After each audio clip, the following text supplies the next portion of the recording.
دوسری بات جو بڑی اہم ہے، اس پر بھی آپ کی تھوڑی سی توجہ چاہوں گا، پھر میں بات سمیٹتا ہوں۔ ایک چیز بڑی خاص ہے، اس کو ذہن میں رکھیں۔ لوگوں کے لیے نا ہمیشہ اپنے دلوں میں گنجائش رکھیں، معصوم نبی ہوتے ہیں یا فرشتے ہوتے ہیں، باقی گنجائش ہے، گنجائش ہے۔ یہ علماء، قراء، حفاظ، ایسا تو نہیں ہے کہ جس نے امامہ پہن لیا ہے، جبہ پہن لیا، اس کے اندر خواہشات ہی ختم ہو گئی ہیں۔ ایسا تو نہیں، اسے بھوک بھی لگتی ہے، اس کا اچھے کپڑے پہننے کو بھی دل چاہتا ہے۔ آپ کبھی کبھی نا مدارس کے ساتھ، اور بھی میں نے اپنے مدرسے میں 15 دنوں میں ایک دن بچوں کے لیے برگر بھی رکھے ہوئے ہیں۔ میں کہتا ہوں پتر برگر بھی کھلائیں گے 15 دن میں ایک دفعہ۔ ان کو میں کہتا ہوں تم بتاؤ پیزا، تم بھائی ساری دنیا کے بچے، میرے بچے نہیں بچتے بغیر پیزوں کے، تو مدرسے کے بچے نہیں کھا سکتے؟ ان کا نہیں دل کرتا؟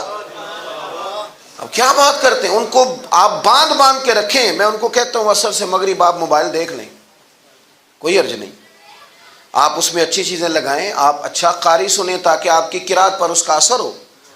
آپ اگر عالم ہیں تو آپ اچھا عالم سنیں، اگر آپ نعت خواں ہیں تو خوبصورت نعت خواں کی آپ کیوں کاٹتے ہیں لوگوں کو؟ اسلام خواہشیں کچلتا نہیں، خواہشات کو صحیح رستہ دیتا ہے۔ اسلام یہ نہیں کہتا کہ آپ کوئی خواہش پوری نہ کریں، اسلام کہتا ہے نکاح کریں، جائز کھائیں، آپ حلال طیب طریقے سے آگے بڑھیں۔ تو آپ نا مدارس میں سہولیات پہنچانے کی کوشش کریں، آپ ان بچوں کو اس دھارے میں لائیں جو آپ کا اصل دھارا ہے۔ اور تیسری بات، وہ جن کو بڑی ٹینشن رہتی ہے نا مدرسوں سے، بڑی ٹینشن، میں نے کالج میں بھی پڑھا ہے، مدرسے میں بھی پڑھا ہے، میں آپ کو ذمہ داری سے کہتا ہوں، کالج کے بچے آج بھی کہتے ہیں وہ انگریزی والا آیا ہے، ہاں ہاں وہ کہتے ہیں اسلامیات والا آیا ہے۔ او خدا کے بندے، کیوں کہ ان کا ابا کہتا ہے تو مفت نہیں پڑھتا، 5000 دے کے پڑھتا ہے، تو وہ بھی اسے 5000 کا ملازم سمجھتے ہیں، استاد نہیں سمجھتے۔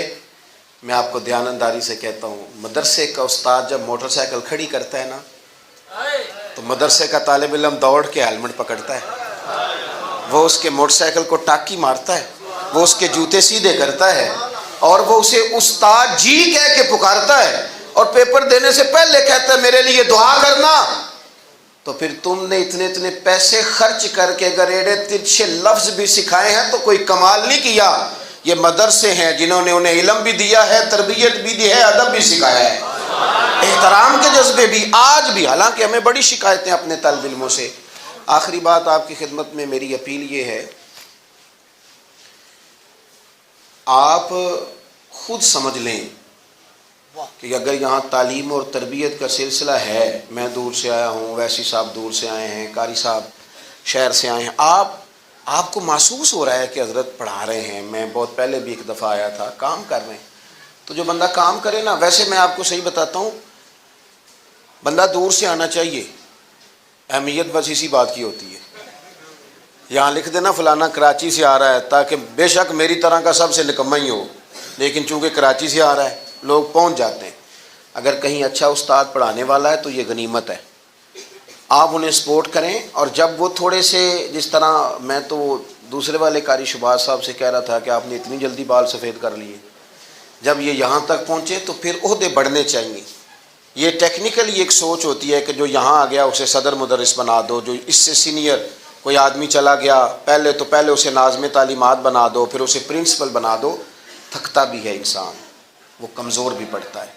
اس ترتیب سے اس کی معاونت ہونی چاہیے، اس ترتیب سے اس کے ساتھ لوگوں کو ملنا چاہیے کہ نظام چلتا رہے۔